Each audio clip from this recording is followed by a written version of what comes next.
Boa noite a você que acompanha a TV Canção Nova no Brasil, em tantas partes do mundo. Nós chegamos aqui no Além da Notícia com um assunto que é debate nacional no momento.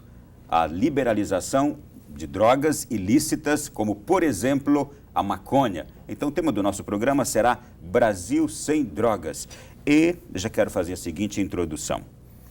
O álcool, que é uma droga lícita, aceitável, permitida, está presente em quase todos os crimes ocorridos hoje em nosso país. Grande maioria dos homicídios, estupros, assaltos, violência doméstica, pedofilia, acidentes automobilísticos. A criminalidade no Brasil também aumentou por estes vários motivos e não pelas drogas ilícitas. E é sabido por pesquisas científicas que os efeitos da maconha, que é hoje uma droga ilícita, provocam diminuição dos vínculos afetivos, do interesse pelo estudo, trabalho, esporte, lazer, família, sexo e etc., levando a um processo gradual de alienação e expondo a pessoa a utilizar outras drogas. Queremos elevar essas estatísticas? É a pergunta que cada um de nós deve estar se fazendo agora. Imagine, por exemplo, motoristas de ônibus, pilotos de avião, sob o efeito da maconha e outras drogas. Bem, e o comércio das drogas? Como ficaria com essa liberalização? Os efeitos do uso a longo prazo e as experiências de descriminalização em outras partes do mundo, você sabe como tem sido? Eu estou aqui com dois especialistas que vão poder nos ajudar a entender todas essas questões e, aliás, são de fato experientes nessas questões todas aqui. Recebo o policial federal Nazareno Feitosa, do Movimento Brasil Sem Drogas, especialista em criminologia, políticas públicas, identificação civil e criminal e dependência química. Nazareno, boa noite, bem-vindo. Boa noite, Ronaldo. É uma alegria poder estar aqui na Canção Nova, poder participar do Além da Notícia. Eu recebo também com muito prazer o doutor Alexandre Rosenwald, psiquiatra do Tribunal de Justiça do Distrito Federal e Territórios. Seja bem-vindo, prazer receber aqui o doutor Alexandre. É um prazer muito grande, boa noite a todos, estar aqui na Canção Nova e participar com você, Ronaldo, sobre esse trabalho incrível que é a questão da discussão da descriminalização de drogas no Brasil. Eu gostaria de pedir aos senhores que me digam por que os senhores entraram nesta causa, por que estão nesta causa. Por favor, começa pelo Nazareno. Ronaldo, na verdade, a experiência que nós temos tido, né, seja nas pesquisas, seja no próprio Departamento de Polícia Federal, seja nas palestras com dependentes químicos e suas famílias. E eu vejo aqui que o senhor é conferencista internacional, já esteve em vários países ministrando várias palestras sobre esse tema, sobre temas familiares e de outras questões também muito ligadas à dependência química. Sim, e falar até sobre dependência química é mais fácil porque esse assunto já está muito tranquilo em termos de pesquisas médicas e científicas e todos nós sabemos os danos. Mas começou a surgir no Brasil há alguns anos um movimento de tentar mostrar que a maconha seria benéfica, poderia ser usada até medicinalmente, não é? E apresentando umas possíveis vantagens da legalização da maconha em nosso país. E quando a gente vai analisar a fundo, seja pela experiência em outros países, seja por todas as implicações e as dificuldades que o Brasil apresenta, nós vamos verificar com muita tranquilidade que têm sido levantadas falácias, pesquisas, às vezes, não é, sem profundidade ou subsidiadas por grandes investidores internacionais que desejam lucrar, esse é o objetivo principal, independente do impacto que isso tenha na sociedade. Então, é uma questão ideológica, é uma questão de capital e é uma questão também que quando estudamos a questão da saúde pública e da criminologia, da repressão, tudo isso, a gente precisa levar à população esse debate para que esses argumentos possam ser combatidos, possam ser feito contraponto. E o curioso é que os dados científicos mostram claramente uma realidade que seria provocada e aumentada com a liberalização. Todavia, há essa corrente fortíssima contrária, não é? Doutor Alexandre, o senhor por que está nessa causa e como entende esta causa? Bom, primeiramente a gente tem que entender o que estão querendo liberar. Além das ideologias e dos partidarismos, as pessoas têm que entender que essas drogas que afetam o sistema nervoso central, e que provocam dependência química não são de fácil entendimento, porque cada uma delas causa um problema específico.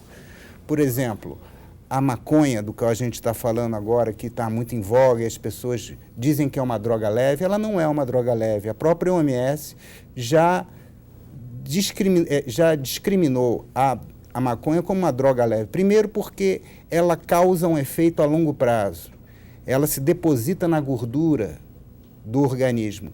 E a gente tem que lembrar que o sistema nervoso central ele é totalmente coberto de gordura porque os nervos precisam ser encapados como um fio por gordura, porque a gordura ela não passa a eletricidade. Então, o cérebro é totalmente revestido de gordura. Então, imagine que uma pessoa, por exemplo, fuma a cannabis, a maconha aos 20 anos, e ela fica depositada na gordura. Só existem duas drogas que dão esse efeito de flashback a longo prazo, o LSD e a maconha. Imagina que você está voando num avião e o aeronauta fumou isso há 20, 15 anos atrás. Ele faz os exames periódicos anuais, não detecta nada porque não tem usado. E aí ele tem um problema de tireoide, ou ele está fazendo emagrecimento, ou ele está em jejum, e aquela gordura é posta novamente em circulação no sangue, junto vem o THC. Ele pode ter uma crise psicótica e pôr em risco a vida de centenas de pessoas. Este é apenas um exemplo. Apenas um exemplo. Outro exemplo, a maconha, ela pode causar a psicose causada, induzida por drogas. Ou seja, todos nós temos um código genético que temos a probabilidade de ter uma doença grave, como a esquizofrenia, que tem alucinações e delírios. A psicose induzida por drogas é exatamente o gatilho que você precisa. Da mesma forma que uma crise estressante, o gatilho químico da maconha pode ser o suficiente. Ou seja, eu tenho pacientes que usaram a maconha apenas uma vez e tiveram uma crise psicótica e depois nunca mais se curaram. Ou seja, é uma roleta russa no qual nós estamos expondo toda uma geração de pessoas que são ignorantes no assunto, ou seja, acham que é uma droga que faz menos mal do que o cigarro. É um ledo engano. Eu queria saber dos senhores o seguinte, esses dados que eu trouxe aqui agora há pouco na abertura dizem que a maconha, ela provoca diminuição dos vínculos afetivos, do interesse pelo estudo, trabalho, esporte, lazer, família, sexo. Por favor, fiquem à vontade para comentar isso. Bom, não sei se você já ouviu falar que na década de 50, nos Estados Unidos, para as pessoas muito agressivas ou que eram serial killers, fazia lobectomia frontal. Era uma cirurgia que você cortava o lobo frontal e a pessoa ficava como se fosse um zumbi. Inclusive, Jack Nicholson estreou um filme chamado Estranho no Ninho, em que ele mostra os efeitos dessa lobectomia, que é uma cirurgia para tirar a agressividade. O que eu digo para você é que a maconha faz uma lobectomia química. Ela causa a chamada síndrome amotivacional. Isso está mais do que estudado, está mais do que pesquisado. As pessoas que usam maconha perdem a motivação para trabalhar, para estudar, para ter uma vida social. Elas ficam praticamente como zumbis. Comem, às vezes fazem sexo e dormem. Elas não têm vontade de fazer nada. É chamada larica na gíria. A pessoa não tem vontade de fazer nada, ela não tem uma sensação de bem-estar. Elas ficam sem pensar, sem fazer nada. Elas perdem a criatividade, perdem a vontade de trabalhar, e a única vontade delas é novamente conseguir um próximo baseado para continuar mantendo a sua dependência. Então, se a gente cria uma dependência, a gente tira a autodeterminação das pessoas. Isso é uma coisa muito grave. A gente tira a capacidade de pensar. Se você quer acabar com os black blocs, então dê maconha para toda uma população. Você não vai ter black blocs, mas você não vai ter cidadãos que trabalhem, cidadãos que tenham uma vida ativa e cidadãos que saibam pensar. Temos que saber qual é a motivação quando você quer legalizar uma droga tão perigosa quanto essa. Só aborda essas questões em suas palestras, Nazareno? E inclusive, quando a gente estuda sobre a criminalidade, um dos principais problemas são as crianças nas ruas, ou seja, a evasão escolar. E a droga principal que tem levado as nossas crianças, nossos adolescentes para deixarem a escola tem sido a maconha, porque ela provoca realmente essa perda dos vínculos. Então, ela diminui a ligação, o interesse do jovem, a garra, a determinação, a coragem, e ele fica como um estado de claro, não completamente de letargia. Então, alguns até, quando as pesquisas há mais de 40 anos, quando desde a Austrália e Nova Zelândia, eles mostrando quando o índice de THC na maconha era muito baixo, era de cerca de 3%, e hoje há variações genéticas com 30% de THC. Então, você imagine, na época era com um índice baixo, e esses jovens acompanhados durante 40 anos, eles apresentaram redução do QI em até 8 pontos. E alguém diz, não, mas alguns presidentes declararam, até presidentes dos Estados Unidos, declararam ter usado maconha ou experimentado, e uma coisa também é o uso experimental, outra coisa realmente é o abuso e o uso prolongado, mas não só isso. O Dr. Kevin Sabet, que esteve no Brasil fazendo palestras e debates, recentemente agora em agosto de 2014, ele falou, olha, se você é um gênio, não é, como o Bill Gates, que tem um QI imenso, não é, se você tem um QI de 150, você perder 8 pontos e ficar com 142, você está muito bem. Continua genial, mas não é essa a realidade da população em todo o mundo. Então, infelizmente, nós que temos aí a educação como uma coisa tão importante, nesse ponto o senador Cristóvão Buarque, não é, Cristóvão Buarque tem conduzido audiências públicas, ele é o relator designado, ele foi indicado uma sugestão popular assinada pela internet com 20 mil votos lá eletrônicos, para que se analisasse, se cria um projeto de lei, mais um, porque já há 4 projetos de lei tramitando no Congresso Nacional sobre legalização de drogas, especialmente da maconha, e ele tem agora em suas mãos, ele que tem sido conhecido por todo o seu empenho na área da educação, tem em mãos de decidir sobre o destino da droga, que é talvez a mais responsável pela crise na educação e pela evasão escolar, quer dizer, realmente um tema muito sensível para todos nós. Deixa eu pedir agora aos senhores o seguinte, um debate nacional está estabelecido. A televisão parece até fazer uma propaganda positiva a respeito dessa descriminalização, pegando a população pela sensibilidade, isto é, a maconha tem um princípio ativo nela ali, chamado canabidiol, que THC também, sim, tetraidrocannabinol, que é importantíssimo hoje para se combater várias enfermidades e também pessoas com deficiências, etc. e tal. E a partir daí parece que ficou um debate favorável a esta liberalização da maconha, partindo deste princípio de um uso medicinal. Me digam qual é a diferença que existe de fato entre essa questão do uso medicinal, do uso recreativo, se de fato é bom liberar-se esta parte científica que tem na maconha, esse princípio da maconha, para o uso medicinal. Como é que os senhores entendem isto? É diferente você pegar uma planta e tirar um produto específico daquela planta, que pode ter centenas. Né? Da mesma forma que você não pega o veneno de uma cobra e injeta direto, você pode pegar um princípio e fazer dali um analgésico. É diferente, você não está empregando o veneno da cobra, você está utilizando aquilo como um meio para conseguir um outro produto. Remédio para hipertensão. Um remédio para hipertensão e tudo, é diferente, não é? Agora, a liberação de um produto medicinal, depois você não tem controle. É como você deixar um remédio em casa, uma criança pode usar, outra pessoa pode usar, você não tem controle. Quanto mais acessibilidade você dá através da descriminalização, mais problemas você vai ter.